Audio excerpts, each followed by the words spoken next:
लेके आई हूँ एक नई कहानी। आज की कहानी जलंधर के ऊपर है, जो शिव का दानव पुत्र था। कार्तिक और गणेश शिव और पार्वती के दो पुत्र हैं जिन्हें पूरी दुनिया जानती है।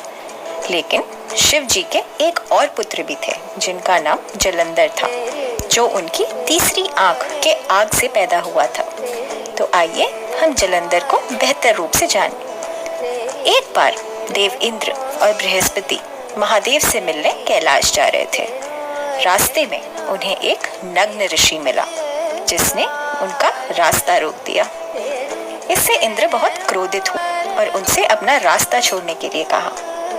इंद्र ने उस ऋषि पर हमला करने की भी कोशिश की। वह ऋषि स्वयं भगवान शिव थे। इससे शिव क्रोधित हुए और क्रोध उनकी तीसरी आंख से आग की तरह बाहर निकला। इससे पहले कि आग इंद्र को जला सके, वह क्षमा के लिए भगवान शिव से भीख मांगने लगा। इससे प्रभु शांत हो गए और उन्होंने वह आग समुद्र में फेंक दी जो उनके तीसरी आंख से निकला था। उस आग से पूरा ब्रह्मांड का विनाश हो सकता था। समुद्र के अंदर उस आग से एक शानदार बालक पैदा हुआ। वह छोटा बालक अजय था और उसका रोना पूरे ब्रह्मांड को परेशान कर रहा था। जब दूसरे देवताओं को उसके बारे पता चला तो उन्होंने लड़के को देखने का फैसला किया। भगवान ब्रह्मा ने बच्चे की हथेली की रेखाओं को पढ़ा और उन्हें पता चला कि बच्चा इतना शक्तिशाली है कि वह एक दिन भगवान विष्णु को भी हरा देगा और शिव जी को भी उसे मारने में मुश्किल होगी। बालक तीनों लोकों पर शासन करेगा और असुरों का राजा बनेगा। ब्रह्मा को यह पता नहीं चल पाया कि वह किसका बेटा था, क्योंकि वो रेखाएं गायब थी। लेकिन उन्होंने यह भी घोषित किया कि इस बालक की एक बहुत उत्तम पत्नी होगी और उसके गुण इस बालक को अजय बना देगी। बच्चे का नाम जलंधर रखा गया और वो बड़ा होकर सबसे शक्तिशाली दानव सम्राट बना।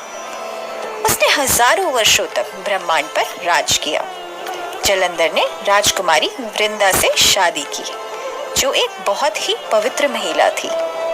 जलंधर एक महान राजा था, लेकिन देवताओं के लिए उसके राज में कठिन समय था। वे जलंधर के गुलामों से अधिक नहीं थे और उनके पास कोई भी शक्तियां नहीं थी। वे भगवान विष्णु के पास गए और उनसे जलंधर को हराने के लिए कहा ताकि फिर से वे शासन कर सके। विष्णु जी जलंधर से लड़ने के लिए तैयार हो गए। हालांकि जलंधर कोई साधारण दानव नहीं था। उसकी शक्तियां और ताकत ऐसी थी कि उसने विष्णु को भी युद्ध में हरा दिया और परिणाम स्वरूप भगवान विष्णु के साथ उनकी पत्नी लक्ष्मी को जलंधर के साथ उसके राज्य में रहना पड़ा। देवताओं की हालत अब बदतर हो चुकी थी। उन्हें पता था कि केवल शिव जी ही उन्हें अब बचा सकते हैं। उन्होंने मदद के लिए ऋषि नारद से संपर्क किया, जिन्होंने तब जलंधर के खिलाफ एक साजिश की योजना बनाई। वह उनके दरबार में गए और उनकी प्रशंसा के साथ नारद ने जलंधर से कहा कि वह इस दुनिया में सबसे शक्तिशाली है, परंतु बस एक ही कमी है कि उसके पास उमा जैसी पत्नी नहीं। नारद ने शिव के खिलाफ जलंधर को भड़काने में सफलता प्राप्त की, क्योंकि वासना की भाव में जलंधर अंधा हो चुका था। जलंधर को अब उमा से विवाह करना था।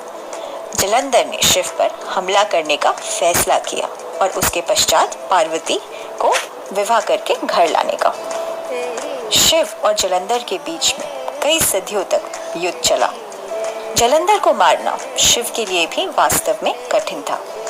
केवल एक ही रास्ता था जिससे वह पराजित हो सकता था। यदि वृंदा उसकी पत्नी की पवित्रता का उल्लंघन किया जाए तो। यदि वृंदा ने जलंधर को किसी दूसरे व्यक्ति के साथ धोखा देने का फैसला किया तो वह अपनी शक्तियों को खो सकता था। देवी पार्वती ने इसकी जानकारी स्वयं विष्णु जी को दी। अब विष्णु जी जलंधर के रूप में वृंदा के पास गए। वृंदा अपने पति को शिव से युद्ध में विजय होता देख अद्भुत रह गई। उसने कभी नहीं सोचा था कि वह महादेव के खिलाफ जीत कर लौटेगा।